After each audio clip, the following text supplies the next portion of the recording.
വ്യത്യസ്തമായ അരൂപികൾ, തിന്മയുടെ അരൂപികളുണ്ട്. ഇത് ആരൊക്കെ എതിർത്താലും നിഷേധിച്ചാലും വിശുദ്ധ വചനമനുസരിച്ച് കത്തോലിക്കാ സഭയുടെ മതബോധന ഗ്രന്ഥം പഠിപ്പിക്കുന്നതനുസരിച്ച് സാത്താൻ ഒരു യാഥാർത്ഥ്യമാണ്.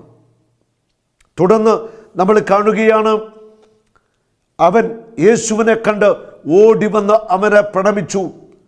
അതിനുമുമ്പ് വായിക്കുന്നു, അവനെ ഒതുക്കി നിർത്താൻ ആർക്കും കഴിഞ്ഞില്ല. രാപ്പകൽ അവൻ കല്ലറകൾക്കിടയിലും മലകളിലുമായിരുന്നു. അവൻ അലറി വിളിക്കുകയും കല്ലുകൊണ്ട് തന്നെ മുറിപ്പെടുത്തുകയും ചെയ്തിരുന്നു. യേശുവിനെ കണ്ട് ഓടി വന്ന് യേശുവിന് മുമ്പിൽ അവൻ വീഴുകയാണ്.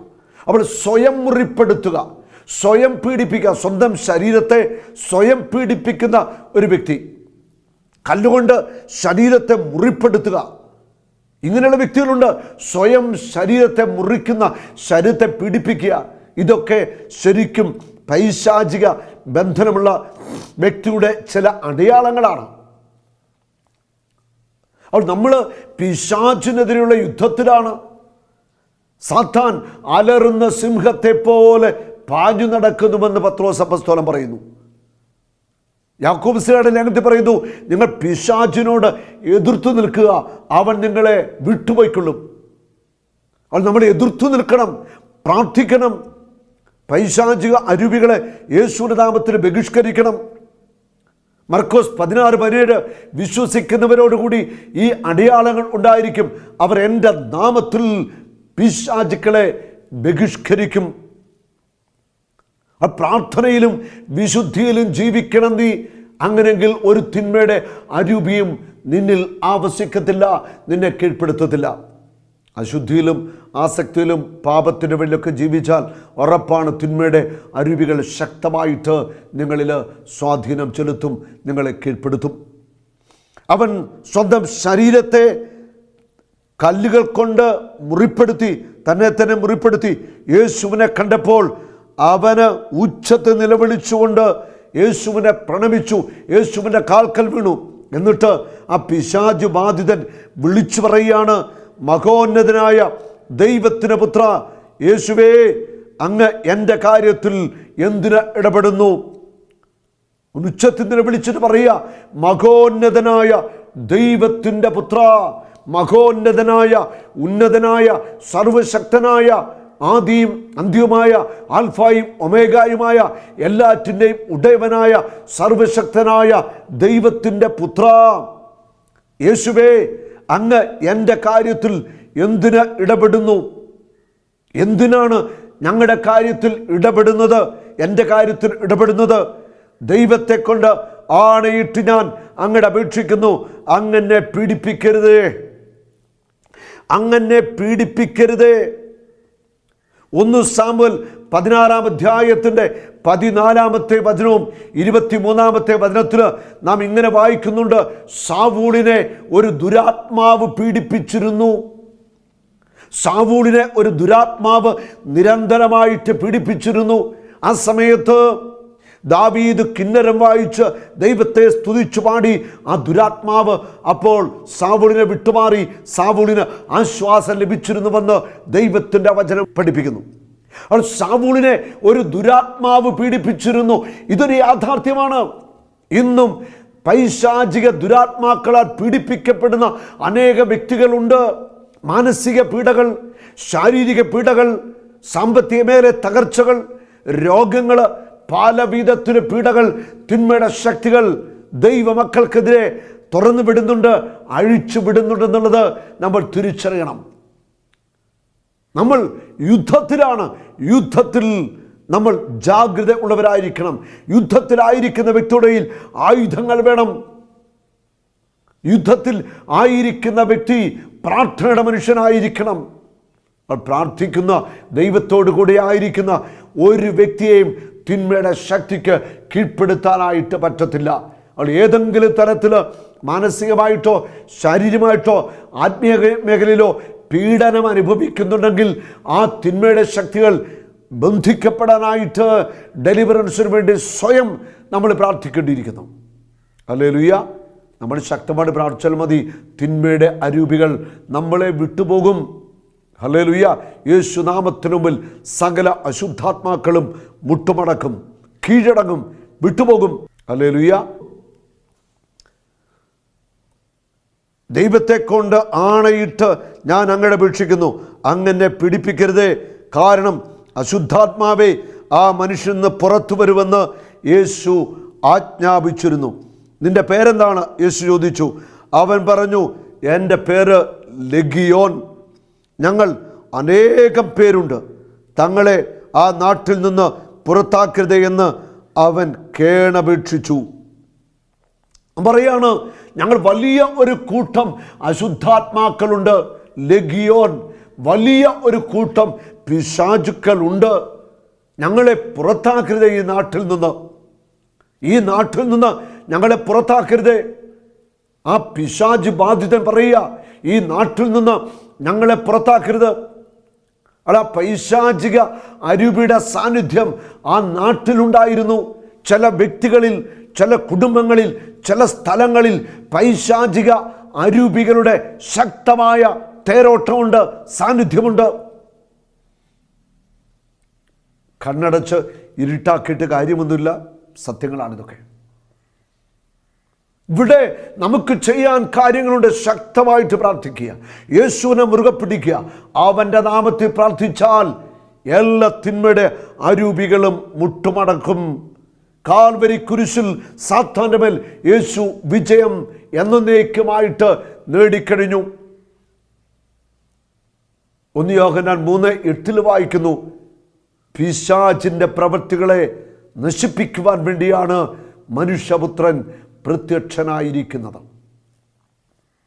ദൈവപുത്രനായ യേശു ഈ ഭൂമിയിലേക്ക് വന്നതിൻ്റെ പ്രധാനപ്പെട്ട ഒരു കാര്യമായിരുന്നു പിശാചിനെ ഇല്ലാതാക്കുക, അല്ലെങ്കിൽ അവൻ്റെ ശക്തിയെ തകർക്കുക. പിശാചിൻ്റെ പ്രവൃത്തികളെ നശിപ്പിക്കാൻ വേണ്ടിയാണ് യേശു ക്രിസ്തു ഈ ഭൂമിയിൽ മനുഷ്യനായിട്ട് മറിയത്തിൽ നിന്ന് ജനിച്ചത്. മറിയത്തിൻ്റെ പുത്രനായിട്ട് ഈ ഭൂമിയിലേക്ക് വന്ന യേശു പിശാചിനെ കാൽവരി കുരിശിൽ പൂർണ്ണമായിട്ട് തകർത്തു കളഞ്ഞു. അവനെ പരാജയപ്പെടുത്തി കളഞ്ഞു. തോറ്റവനാണ് പിശാച്, പരാജയപ്പെട്ടവനാണ് പിശാച്. നമ്മളെ കീഴ്പ്പെടുത്തുവാൻ ഒരു തിന്മയുടെ ശക്തിക്കും സാധ്യമല്ല. നമ്മൾ വിശുദ്ധിയിലായിരിക്കണം, വചനത്തിലായിരിക്കണം. ഉയർത്തെഴുന്നേറ്റ കർത്താവ് നമ്മുടെ ഉള്ളിലുണ്ടെങ്കിൽ ഒരു തിന്മയ്ക്കും നമ്മളെ തകർക്കാനായിട്ട് സാധ്യമല്ല. ഹല്ലേലൂയ. കത്തോലിക്ക സഭയുടെ മതബോധന ഗ്രന്ഥത്തിൽ പിശാചിനെ കുറിച്ച് വ്യക്തമായിട്ട് പഠിപ്പിക്കുന്നുണ്ട്. അതുകൊണ്ട് പല വ്യക്തികളും, നമുക്കറിയാം, ഉന്നതമായ വിദ്യാഭ്യാസമൊക്കെ നേടിയ വ്യക്തികൾ പറയുന്നു ഇതിനകത്തൊന്നും ഒരർത്ഥമില്ല, ഇതൊക്കെ മനുഷ്യൻ്റെ വെറും തോന്നലാണ്. തിന്മ എന്ന് പറയുന്നൊരു സങ്കല്പമാണ്, പിശാച് എന്ന് പറയുന്നൊരു കഥയാണ്. ഉന്നതമായ വിദ്യാഭ്യാസവും അറിവും ഉള്ളവർ പറയുന്നത്, വിശ്വാസികളെ നിങ്ങളിത് അങ്ങോട്ട് വിഴുങ്ങരുത്. പിശാച് അവൻ മറഞ്ഞിരിക്കുന്ന ശത്രുവാണ്, അവൻ ബുദ്ധിയെ അന്ധമാക്കുന്ന ശത്രുവാണ്, അവൻ നമ്മുടെ ജീവിതത്തിൻ്റെ താളത്തെ തകർക്കുന്ന ശത്രുവാണ്.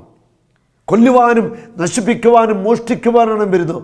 നിന്റെ ജീവിതത്തിൻ്റെ എല്ലാ മേഖലകളിലും തകർച്ചകൾ വിതയ്ക്കുവാൻ, അസ്വസ്ഥത ഉണ്ടാക്കുവാൻ, ഞെരുക്കമുണ്ടാക്കുവാൻ, പീഡിപ്പിക്കുവാനാണ് തിന്മയുടെ അരൂപികൾ നിരന്തരമായിട്ട് പരിശ്രമിച്ചുകൊണ്ടിരിക്കുന്നത്. ഇതിനെ അതിജീവിക്കണം. അതിന് ശക്തമായ ഉപവാസവും പ്രാർത്ഥനയും വിശുദ്ധ ജീവിതവും ഓരോ വിശ്വാസിക്കും ആവശ്യമുണ്ട്. നമ്മുടെ കണ്ണുകൾ തുറക്കേണ്ടിയിരിക്കുന്നു. സങ്കീർത്തനം 107:14 ഇങ്ങനെ പറയുന്നു, അന്ധകാരത്തിൽ നിന്നും മരണത്തിൻ്റെ നിഴലിൽ നിന്നും കർത്താവ് അവരെ പുറത്തു കൊണ്ടുവന്നു, അവരുടെ ബന്ധനങ്ങളെ പൊട്ടിച്ചെറിഞ്ഞു, തകർത്തു കളഞ്ഞു. അന്ധകാരത്തിൻ്റെ ആധിപത്യത്തിൽ നിന്ന്, മരണത്തിൻ്റെ നിഴലിൽ നിന്ന് കർത്താവ് അവരെ പുറത്തു കൊണ്ടുവന്നു. അന്ധകാരം അത് പിശാചിൻ്റെ ആധിപത്യത്തെയാണ് സൂചിപ്പിക്കുന്നത്. അന്ധകാരത്തിൻ്റെ അടിമത്തം, സാത്താൻ്റെ അടിമത്തത്തിൽ നിന്ന് കർത്താവ് അവരെ പുറത്തു കൊണ്ടുവന്നു. ബന്ധനങ്ങളെ അവിടുന്ന് പൊട്ടിച്ചെറിഞ്ഞു, ബന്ധനങ്ങളെ അവിടുന്ന് തകർത്തു കളഞ്ഞു. അവൾ യേശുവിൻ്റെ നാമത്തിൽ സകല ബന്ധനങ്ങളെ തകർക്കുവാൻ നമുക്ക് കർത്താവ് അധികാരവും അവകാശവും തന്നിരിക്കുക. നമ്മൾ ദൈവമക്കളാണ്. ദൈവമക്കളുടെ സ്ഥാനത്തേക്ക് നമ്മൾ ഉയർത്തപ്പെട്ടവരാണ്. ഹല്ലേലൂയ. തങ്ങളെ ആ നാട്ടിൽ നിന്ന് പുറത്താക്കരുത് എന്ന് അവൻ കേണപേക്ഷിച്ചു. വലിയ ഒരു പന്നിക്കൂട്ടം മലയരികിൽ മേയുന്നുണ്ടായിരുന്നു. ഞങ്ങളെ ആ പന്നിക്കൂട്ടത്തിലേക്ക് അയക്കുക, ഞങ്ങൾ അവയെ പ്രവേശിച്ചു കൊള്ളട്ടെ എന്ന് അവർ അപേക്ഷിച്ചു. അവൻ അനുവാദം നൽകി. അശുദ്ധാത്മാക്കൾ പുറത്തു വന്ന് പന്നിക്കൂട്ടത്തെ പ്രവേശിച്ചു. ഏകദേശം 2000 പന്നികളുണ്ടായിരുന്നു. അവ കിഴുക്കാന്തുക്കായ തീരത്തിലൂടെ പാഞ്ഞു നിന്ന് കടലിൽ മുങ്ങിച്ചെന്നു. പന്നികളെ മേയിച്ചുകൊണ്ടിരുന്നവർ ഓടിപ്പോയി നഗരങ്ങളിലും നാട്ടിൻപുറങ്ങളിലും വിവരമറിയിച്ചു. സംഭവിച്ചതെന്ന് കാണാൻ ജനം ഒന്നിച്ചുകൂടി. ഇതാ ലെഗിയോൻ ബാധിച്ചിരുന്ന ആ പിശാച് ബാധിതൻ വസ്ത്രം ധരിച്ച് സുബോധത്തോടെ ശാന്തനായി യേശുവിൻ്റെ കാൽച്ചുവട്ടിൽ ഇരിക്കുന്നത് അവർ കാണുന്നത്. ആ മനുഷ്യനിലുണ്ടായിരുന്ന പൈശാചിക അരൂപികൾ അശുദ്ധാത്മാക്കളെ യേശു പുറത്താക്കി. അവ 2000-ഓളം പന്നികളിലേക്ക് പ്രവേശിച്ചു. എന്നിട്ടോ കടലിലേക്ക് പോയി ചാടി ചത്തു എന്ന് വചനത്തിൽ വ്യക്തമായിട്ട് പറയുന്നു. പിശാചിന് ഇരിക്കുവാനായിട്ട് ഒരു ഒബ്ജക്റ്റ്, ഒരു വസ്തു വേണം. അത് ജീവനുള്ളതാകാം, ജീവനല്ലാത്തതാകാം. നമ്മൾ കേട്ടിട്ടുണ്ട് മന്ത്രവാദം, കൂടോത്തല ആഭിചാരം, തകിടുകൾ, ചരടുകൾ, മറ്റു ക്ഷുദ്രവസ്തുക്കൾ, ഇതിനകത്തൊക്കെ ചില കാര്യങ്ങളുള്ള പൈശാചിക അരൂപികളെ ഇതിലേക്ക് ആവസിച്ച് വെക്കുവാനായിട്ട് തിന്മയുടെ ശക്തികൾക്ക് പറ്റും. പക്ഷേ യേശുവിൻ്റെ രക്തത്താൽ, യേശുവിൻ്റെ നാമത്താൽ ഇവയെ എനിക്കും നിങ്ങൾക്കും ദൈവമക്കൾക്കും തകർക്കാനായിട്ട് സാധിക്കും. ഈ വലിയ ഒരു തിരിച്ചറിവ് നമുക്കുണ്ടാവണം. തിരിച്ചറിയുക, ദൈവാത്മാവിനെ കൊണ്ടാണ് ഞാൻ പിശാചുക്കളെ പുറത്താക്കുന്നെങ്കിൽ ദൈവരാജ്യം നിങ്ങളുടെ ഇടയിൽ വന്നിരിക്കുന്നു. വിശ്വാസികളെ, വലിയ ജാഗ്രത നമുക്കുണ്ടാവണം. സാത്താനെതിരെയുള്ള പോരാട്ടത്തിൽ അവനെ തകർക്കുവാൻ നമുക്ക് സാധിക്കും. നമ്മൾ കൂടുതൽ പ്രാർത്ഥിച്ച് വിശുദ്ധിയിൽ കരുത്തുള്ളവരായിട്ട് മാറുക. ഒരു നിമിഷം നമുക്ക് പ്രാർത്ഥിക്കാം.